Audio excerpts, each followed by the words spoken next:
बिस्मिल्लाहिर्रहमानिर्रहीम। अस्सलाम वालेकुम। मैं शजीउल्लाह फरासत, आप देख रहे हैं नेशनल और इंटरनेशनल न्यूज़ पर मुश्तमिल 4 टीवी का खुसूसी खबरनामा। दुनिया भर से इन खबरें आपकी नजर से। सबसे पहले हेडलाइंस। गाजा कत्लेआम जारी, एक और स्कूल को निशाना बनाया गया। 24 घंटों में 52 जान बहक।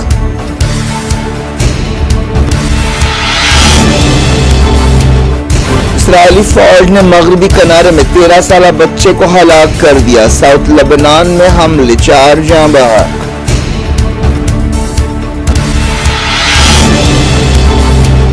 गाजा सीज फायर पर बातचीत जारी, इसराइली डेलीगेशन दोहा पहुंचा। CIA डायरेक्टर ने की सीसी से मुलाकात।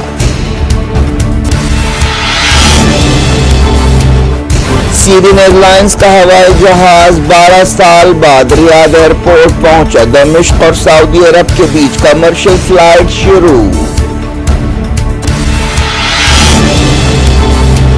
बाइडेन ने की नाटो लीडर्स की मेजबानी, कहा रशिया से निपटने के लिए यूक्रेन की भरपूर फौजी मदद करेंगे। 13 मिनट की तकरीर में कोई झोल नहीं था।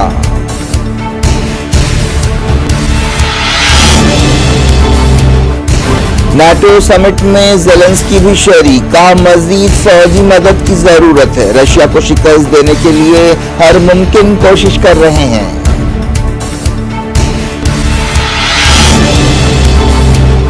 मोदी मॉस्को से वियना पहुंचे। ऑस्ट्रियन चांसलर और सदर से मुलाकातें, पार्टनरशिप को आगे बढ़ाने पर बातचीत।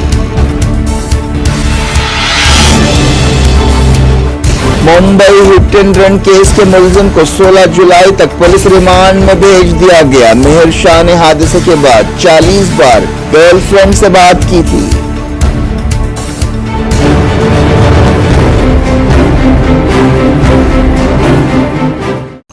हेडलाइंस आपने देखी। अब खबरों की तफसील की तरफ आपको लिए चलते हैं। सीरियन एयरलाइंस का हवाई जहाज 12 साल बाद रियाद एयरपोर्ट पहुंचा। सीरिया जंग के दौरान सऊदी अरब और दूसरे अरब मुल्कों ने सीरिया के साथ ताल्लुकात तोड़ लिए थे और अब आहिस्ता आहिस्ता अरब मुल्कों और बाकी यानी सीरिया के दरमियान ताल्लुकात मामूल पर आ रहे हैं।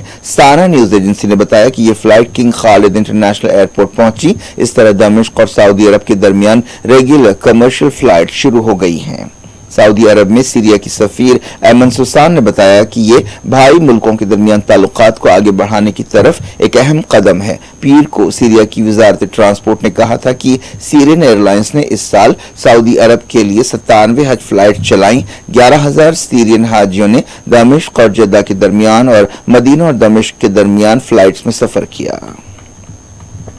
मार्च 2012 में सऊदी अरब ने दमिश्क में अपना सफारत खाना बंद कर दिया था और तमाम सफारतकारों को वापस बुला लिया था। मई 2023 में दोनों मुल्कों ने सफारती ताल्लुकात बहाल करने और सफारत खाने फिर से खोलने से इत्तेफाक किया था। उसी महीने अरब लीग ने तंजीम सीरिया को 10 साल से ज्यादा अरसे के बाद शामिल किया था। सीरिया अरब लीग का बानी रुकन है। अरब लीग की तंजीम 1945 में बनाई गई थी। अरब लीग ने नवंबर 2011 में सीरिया की रुकनियत सस्पेंड कर दी थी। इसकी वजह यह बताई गई थी कि दमिश्क अपोजिशन एहतजाजियों पर सख्त क्रैकडाउन कर रहा है।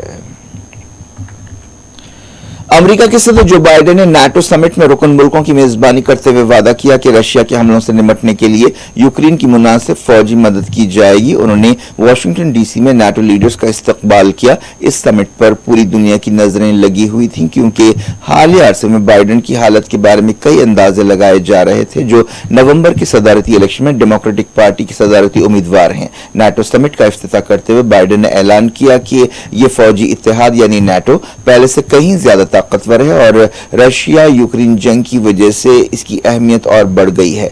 बाइडेन ने कहा कि अमेरिका, जर्मनी, इटली, नीदरलैंड्स और रोमानिया के साथ ताउन करते हुए यूक्रेन को पैट्रियट मिसाइल बैटरीज और दूसरे सिस्टम्स दिए जाएंगे। ये ऐलान एक ऐसे वक्त किया गया जब 2 दिन पहले ही रशिया के एक मिसाइल हमले से यूक्रेन के दारुलकुमत कीव में एक चिल्ड्रंस हॉस्पिटल को तबाह किया गया था। इसे यूक्रेन जंग शुरू होने के बाद से एक सबसे बदतरीन हमला कहा जा रहा है। पीर को रशिया के हमलों में जुमला 43 लोग हलाक हुए और 100 से ज्यादा जख्मी हुए। यूक्रेन के सदर वोलोदिमीर ज़ेलेंस्की ने मगरबी मुल्कों पर फौजी मदद बढ़ाने के लिए दबाव बरकरार रखा। بائیڈن نے کہا کہ یہ جنگ ختم ہوگی اور یوکرین ایک آزاد ملک کی حیثیت سے باقی رہے گا. رشیا کو جیت حاصل نہیں ہوگی, یوکرین فتح حاصل کرے گا. بائیڈن نے تقریر 13 منٹ تک کی. ان کی آواز بالکل صاف تھی. پچھلے مہینے ٹرمپ کے ساتھ صدارتی ڈیبیٹ کے دوران وہ پھیکے پڑ گئے تھے اور ان کی زبان لڑکھڑا گئی تھی. اس تقریر کے ذریعے انہوں نے اپنے اتحادیوں کو, ملک کے اندر اور باہر کے اتحادیوں کو یہ پیغام دینے کی کوشش کی کہ وہ ڈونلڈ ٹرمپ سے مقابلہ کرنے کی طاقت رکھتے ہیں.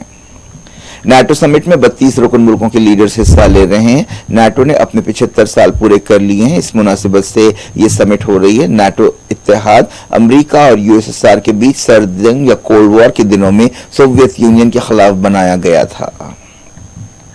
نیٹو سمٹ کے موقع پر رشیا کے خلاف جنگ لڑنے والے یوکرین کے صدر زیلنسکی نے کہا کہ ہمیں مزید فوجی مدد کی ضرورت ہے. انہوں نے کہا کہ ہمیں F-16 ڈیفنس سسٹم اور دوسرے ہتھیاروں کی سخت ضرورت ہے.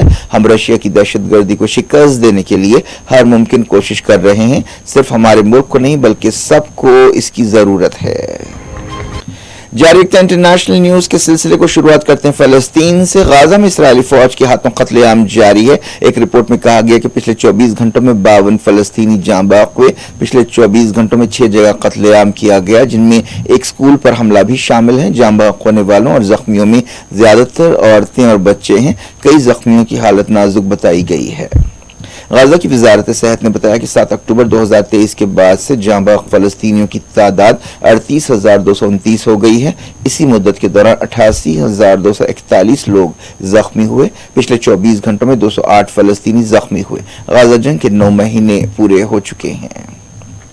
حماس نے اسرائیل کی طرف سے غزہ کے ایک سکول پر حملے کی مذمت کی ہے. یہ حملہ ساؤتھ غزہ کے العودہ سکول پر کیا گیا. اسرائیل نے 4 دنوں میں چوتھی بار سکول کو نشانہ بنایا جہاں پر ہزاروں فلسطینی پناہ لیے ہوئے ہیں.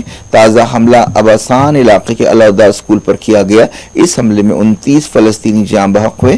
حماس کی میڈیا شاخ نے کہا کہ زیادہ تر مرنے والی عورتیں ہیں اور بچے ہیں. یہ حملہ سکول کے گیٹ کے باہر کیا گیا. اس سے پہلے سکولوں پر حملوں میں پچھلے کچھ دنوں میں 20 لوگ ہلاک ہوئے.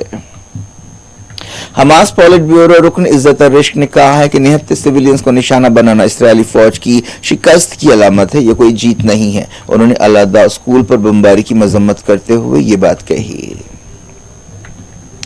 ارنا نیوز ایجنسی کے مطابق حماس نے انٹرنیشنل کمیونٹی سے کہا ہے کہ وہ تمام شہروں میں مارچ نکالیں اور ریلیاں نکالیں اور اپنے غصے کا اظہار کریں اور صہیونیوں کے نئے جرم کی مذمت کرتے ہوئے جنگ اور نسل کشی ختم کرنے کا مطالبہ کریں. جرمنی نے کہا کہ ساؤتھ غزہ میں اسکولوں پر اسرائیل کا حملہ اور اس طرح کی کارروائیاں ناقابل قبول ہیں اور اس واقعے کی تحقیقات ہونی چاہیے. غزہ میں تازہ لڑائی کے دوران اسرائیلی فوج کا کمانڈو ہلاک ہو گیا. ٹائمز آف اسرائیل اخبار نے یہ بات بتائی. مرنے والے کمانڈو کی پہچان 21 سالہ تال لاپت کی حیثیت سے کی گئی. اسرائیلی میڈیا کے مطابق زمینی آپریشن شروع ہونے کے بعد سے غزہ میں کم سے کم 327 اسرائیلی فوجی مارے گئے ہیں. حماس کی فوجی شاخ نے کہا ہے کہ غزہ سٹی میں اب تک کی سب سے خطرناک لڑائی ہو رہی ہے. اسرائیلی فوج نے غزہ سٹی کے یونائیٹڈ نیشنز ریلیف ایجنسی کے ہیڈ کوارٹر پر حملے کے بعد وہاں کے تمام سویلینز کو تخلیے کا حکم دیا ہے. سکول پر حملے میں 27 فلسطینی ہلاک ہوئے. اسرائیلی فوج نے مغربی کنارے میں ایک 13 سالہ فلسطینی بچے کو ہلاک کر دیا. مغربی کنارے کے کئی مقامات پر اسرائیلی فوج اور فلسطینیوں کے درمیان جھڑپیں ہوئیں. جاں بحق فلسطینی کی پہچان 13 سالہ غسان دہران کی حیثیت سے کی گئی. یہ واقعہ رام اللہ کے قریب ایک گاؤں میں پیش آیا. تلکرم میں ایک جھڑپ کے دوران ایک اور فلسطینی نوجوان زخمی ہوا جس کی گردن پر گولی لگی. رام اللہ، سلفی، جنین اور دوسرے مقامات پر بھی جھڑپیں ہوئیں. فلسطین کے مزاحمت کاروں نے کئی جگہ اسرائیلی فوج کا سامنا کیا. امن کوششوں کے سلسلے میں اسرائیل کا ایک ڈیلیگیشن دوحہ قطر پہنچا. اس دوران CIA کے ڈائریکٹر بھی ایجپٹ کا دورہ کر رہے ہیں. انہوں نے ایجپٹ کے صدر عبد الفتح السیسی سے ملاقات کی. بات چیت اور قراردادوں کے تماشوں کے باوجود یہ ایک حقیقت ہے کہ جنگ 9 مہینے بعد اب بھی جاری ہے اور بے قصوروں پر، خاص طور پر عورتوں اور بچوں پر اب بھی بم برس رہے ہیں. غزہ کا مشہور انڈونیشین ہاسپٹل فیول نہ ہونے کی وجہ سے بند ہونے کی دہلیز پر ہے. ایک بیان میں انڈونیشین ہاسپٹل کے ڈائریکٹر نے بتایا کہ ہم خبردار کر رہے ہیں کہ مریضوں کی جانیں خطرے میں ہیں. انٹرنیشنل آرگنائزیشنز کو چاہیے کہ وہ ایک سانحے کو روکنے کے لیے دخل دیں. हिजबुल्लाह और इसराइल के दरमियान झड़पें जारी हैं। इसराइली फौज ने कहा है कि उसके फाइटर जेट्स ने कल रात से साउथ लेबनान के देहातों कफकीला और जनाता पर हमले किए। वफा न्यूज एजेंसी ने बताया कि साउथ लेबनान में इसराइली फौज के हमलों में 4 लेबनीज हलाक हुए। लेबनान में गाजा जंग शुरू होने के बाद से ही इसराइल के हमलों में कम से कम 553 लोग हलाक हुए हैं, जबकि हिजबुल्लाह के हमलों में कम से कम 21 इसराइली मारे गए हैं। एक दिन पहले सीरिया में इसराइल के एक हमले में हिजबुल्लाह लीडर हसन नसरुल्लाह के एक साबिक बॉडीगार्ड जान बहक हुए थे।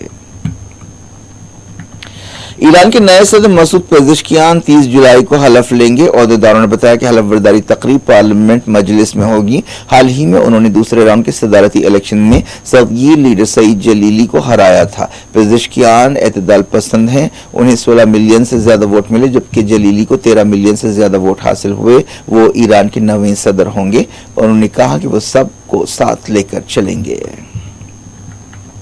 वज़ीर-ए-आज़म नरेंद्र मोदी ने ऑस्ट्रिया के चांसलर कार्ल नेमर से मुलाकात की और आपसी पार्टनरशिप से मुकम्मल तौर पर फायदा उठाने के रास्तों पर बातचीत की। मोदी मंगल की शाम 2 दिन के दौरे पर ऑस्ट्रिया के दारुल-हुकूमत वियना पहुंचे।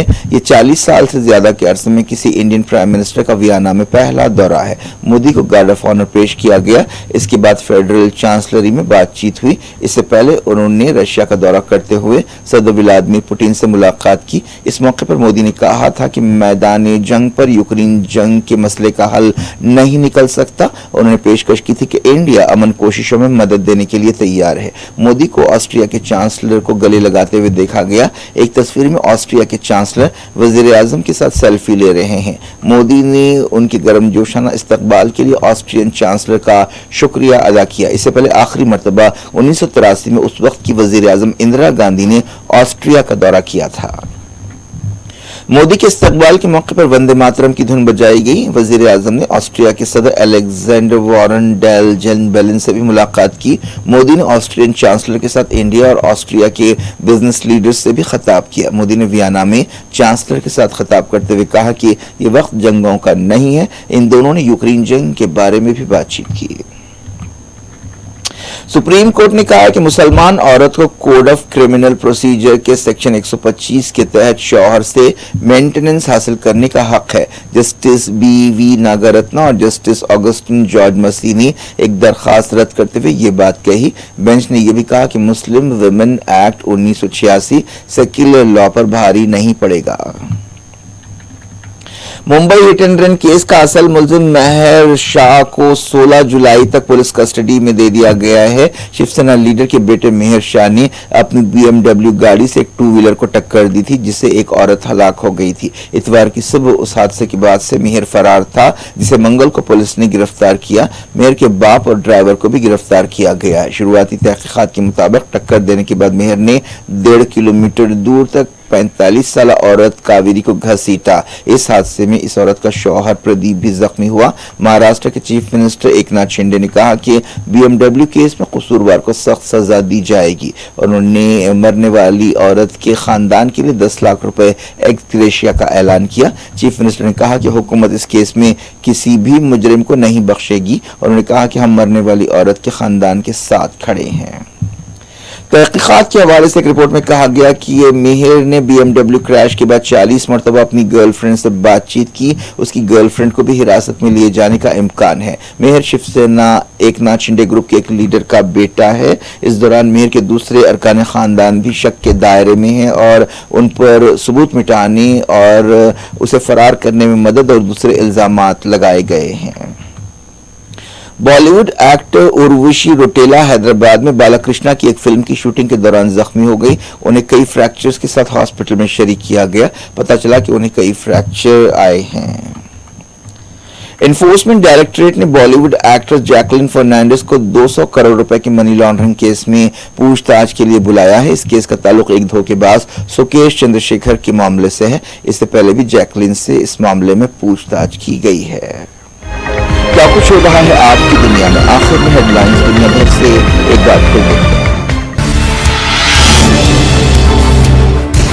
गाजा कत्लेआम जारी, एक और स्कूल को निशाना बनाया गया। 24 घंटों में 52 जान बहक।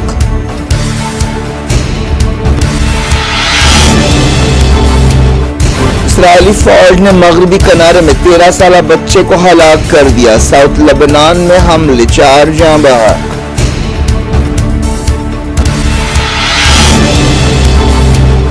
غزہ سیز فائر پر بات چیت جاری. اسرائیلی ڈیلیگیشن دوحہ پہنچا. CIA ڈائریکٹر نے کی CC سے ملاقات.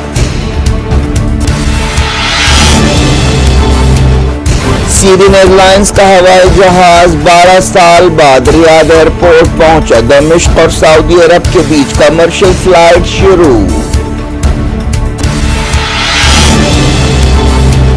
بائیڈن نے کی نیٹو لیڈرز کی میزبانی. کہا رشیا سے نمٹنے کے لیے یوکرین کی بھرپور فوجی مدد کریں گے. 13 منٹ کی تقریر میں کوئی جھول نہیں تھا.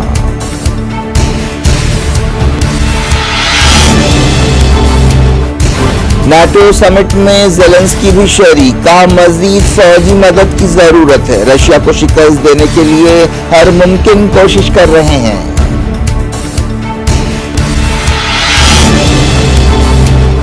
مودی ماسکو سے ویانا پہنچے. آسٹرین چانسلر اور صدر سے ملاقاتیں. پارٹنرشپ کو آگے بڑھانے پر بات چیت.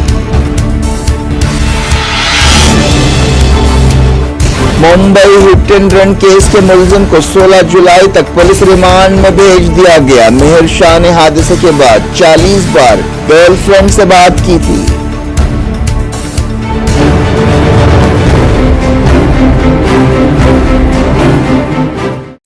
یہ تھی آپ کی خبروں کو. اجازت اور اپنا بے حد خیال رکھیں. اللہ حافظ.